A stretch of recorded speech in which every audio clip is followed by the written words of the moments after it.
Welcome to day 6 of Advent of Tess, and today we're going to have another new twist. We just had the closed hexagon yesterday. Today we're going to work on the open hexagon. The closed hexagon's harder to spot but easier to squash cousin. And so with the open hexagon, we're going to have all of the mountains shifted one spacing away from the center. And so when we go to fold it, instead of running the mountains out to the corner, we're going to move them one spacing up to the grid line above. And again, we're not going to run this pleat all the way through the paper. We're going to leave it flat, but hold that pleat closed right at the edge. I'm going to pass that pleat off to my left hand and set up the same structure. So the mountain one spacing from the corner, and you'll notice again I ran the valley all the way to the neighboring mountain and pass it off and continue around my paper with this pattern, and I can start to see this pattern of one in, one out. So one in, one out, one in, one out, one in, one out. And this is the puffy star of the open hexagon twist forming. And we know we have our open hexagon twist in the right place if each of our corners has one spacing between the corner of the hexagon and the mountain fold of our twist. And we've got this nice puffy star shape in the center. So once I've got that puffy star shape, I'm going to press on it from the top to squash, and then use my bone folder to smooth everything out.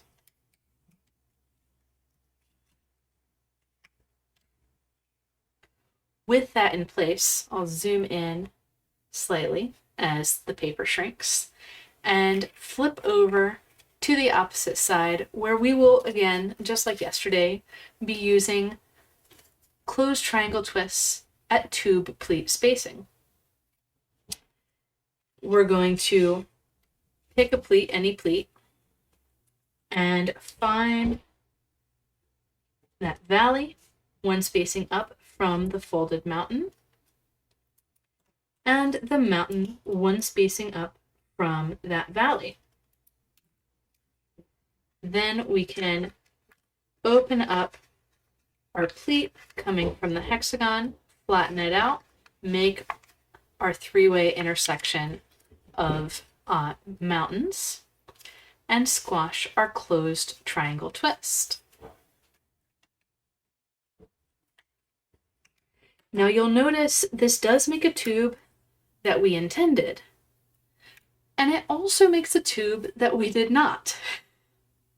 So this is a funny property of using open hexagons with closed triangles on the opposite side, that however far out the pleat that you put them, you get the same spacing on one edge as the other.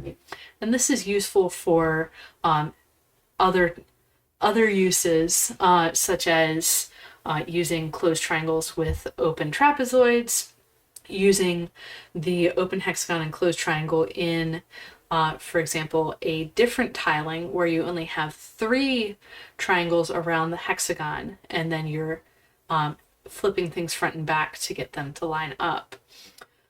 So this is a unique property, and it's something that's definitely of interest to me when I'm designing tessellations. But for today, we're going to let that just stay as is and continue with alternating our hexagon and triangle. So once we have our hexagon and one triangle folded, we already have all of the information in this alternating regime to fill out the rest of the tessellation. Because our hexagon has 6 equal triangles around it, our triangle has 3 equal hexagons around it. So in the interest of folding our remaining 5 equal triangles around this hexagon, we're going to set up the next tube and set up a pleat overlap. And one way to check that we've done it right is that our new pleat should go right at the corner of our old twist. And squash. And conveniently for us, this is the pleat overlap that will be easiest to open on the other side, and we get to see the tube very clearly as we go from twist to twist. So to make sure that we're not skipping a pleat, we're going to take the bottom of the tube and open it up to find that three-way intersection that forms the next tube and also the pleat overlap.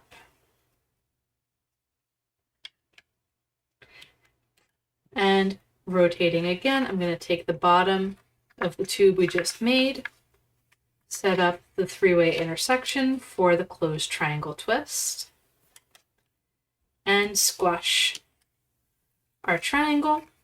Again, take the bottom of the tube, grab that, and bring it around.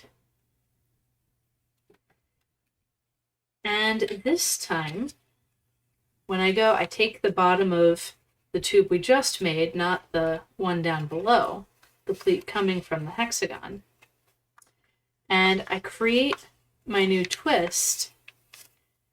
And sure, I can go ahead and squash that, but I've got this overlap that's crunching things up in here. It might look like it's further out than everything else, but it's actually going to be harder to open on the back side. And so what I want to do, just like we did at the end of yesterday's video, I want to open this overlap and reverse the pleat ordering. So I want to run the pleat direct out to the edge from the latest triangle first. Close that all the way, and then run the pleat that crosses by the triangle corner underneath. So now all 6 of our pleat overlaps are exactly the same. And I'm going to flip over to the opposite side. And remember this arrangement because it will show up again later and we will make different choices. So what I'm going to do is I'm going to put more open hexagons in these positions. And when I open my pleat overlap, since I've folded a lot of open hexagons, I can see it screaming at me, here I am, here I am, here I am. But you probably don't see that. And so what I'm looking at with my open hexagons is I'm seeing this mountain is coming over and it's touching the other mountain.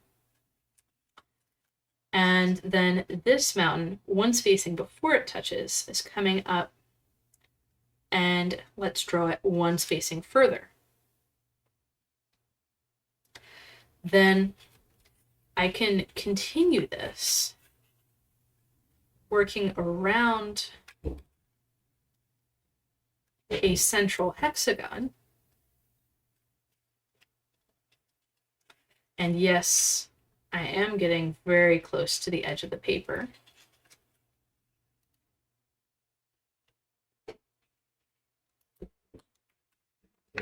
And so this, on screen, Madonna, on screen.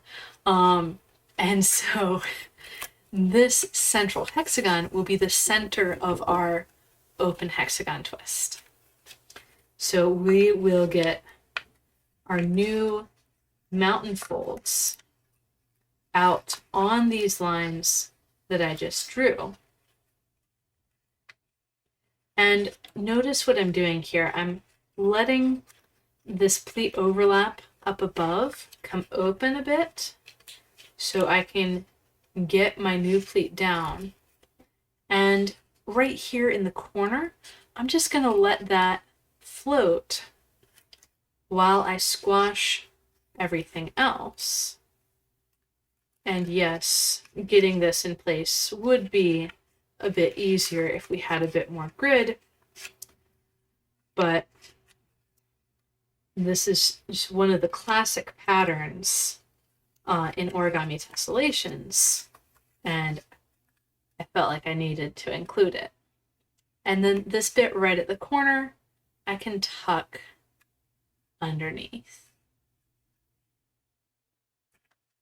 Then I can continue around, and I can either work around in this direction and keep like having to open up the neighbor for each one, or I can work around in this direction and I'll need to reverse a pleat ordering right at the edge of the paper. So your preference may vary.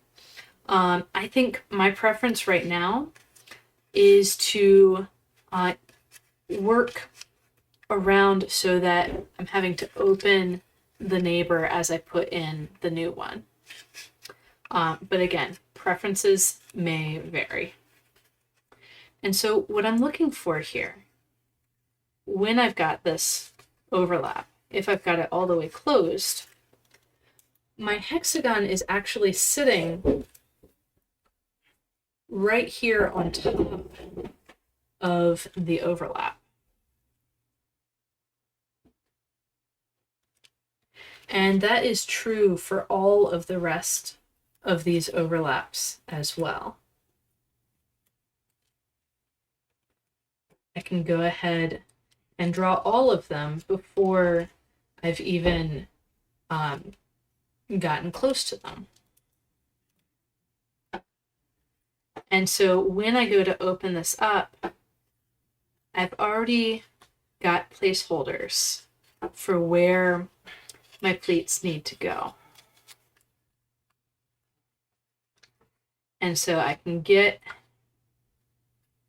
my twists in, and again, I'm squashing in the air only because I'm so close to the edge of the paper, and secondarily because I've opened the neighboring pleat overlap to accommodate this large twist.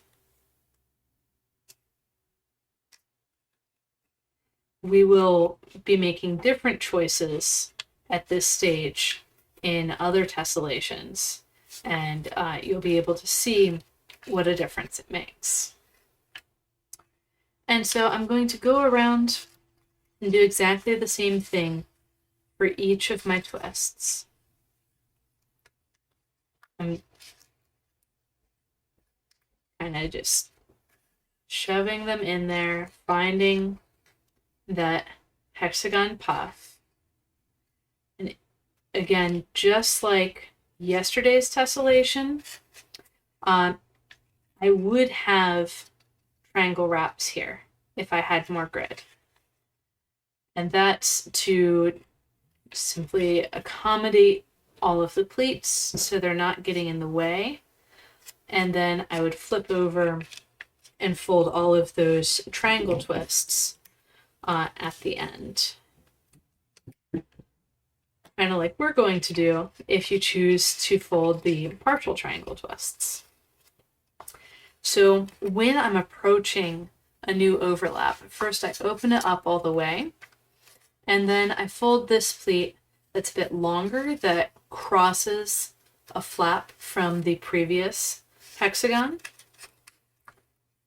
And then I can go in and squash my new hexagon and tuck that flap that's right in the corner.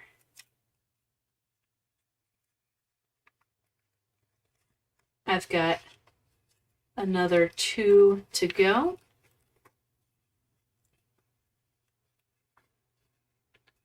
And we're gonna just keep on moving, bringing everything in. and getting things squashed.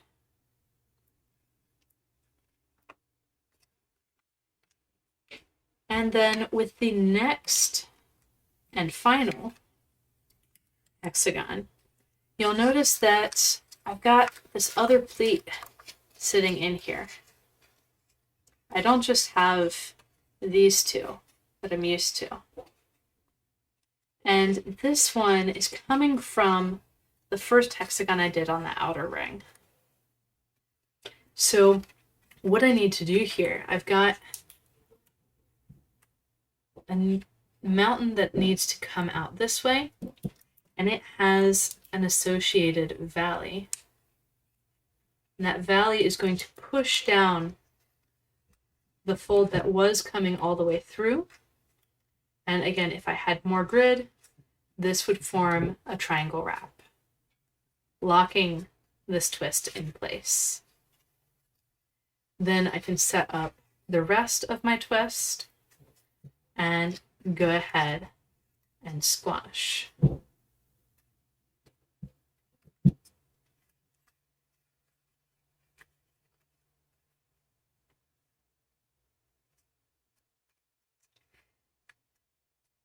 And believe it or not, even once we've gotten this far, we're still not locked into the alternating pattern of hexagons and triangles. We could do other things outside of this, which I didn't figure out was possible until quite recently. But it's amazing what variation you can get on these patterns. So each of these seeds of tessellations that I've been teaching can be folded in different ways outside of the seed, outside of what you can see. The rules that reign inside don't necessarily have to follow outside, although for beginners, I would recommend that they do.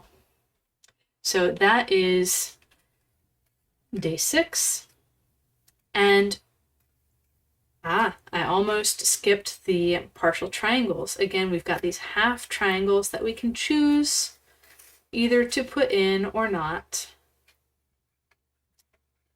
right in our corners.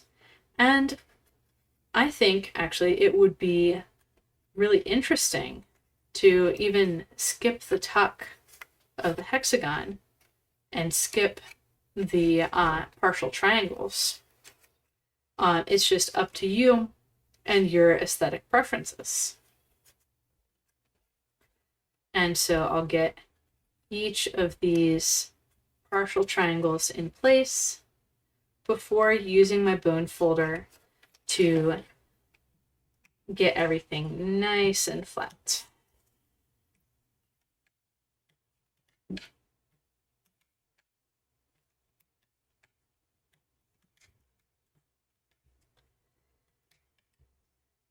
And that's it for today. I hope you are enjoying Advent of Tess. Please post with hashtag Advent of Tess when you've finished pieces, or use it to, ask me questions, or ask questions in our Discord channel. You can see instructions on how to get there at the top of the page. So we are almost a week in, and I hope you're having fun. Let me know what you think. And so tomorrow, we're going to start exploring some of these things that, like, okay, what if we start with one of these bases we've used already and do things differently afterwards? And we're going to do that with a mix of closed and open hexagons. So I'll see you there. Happy folding, and see you tomorrow.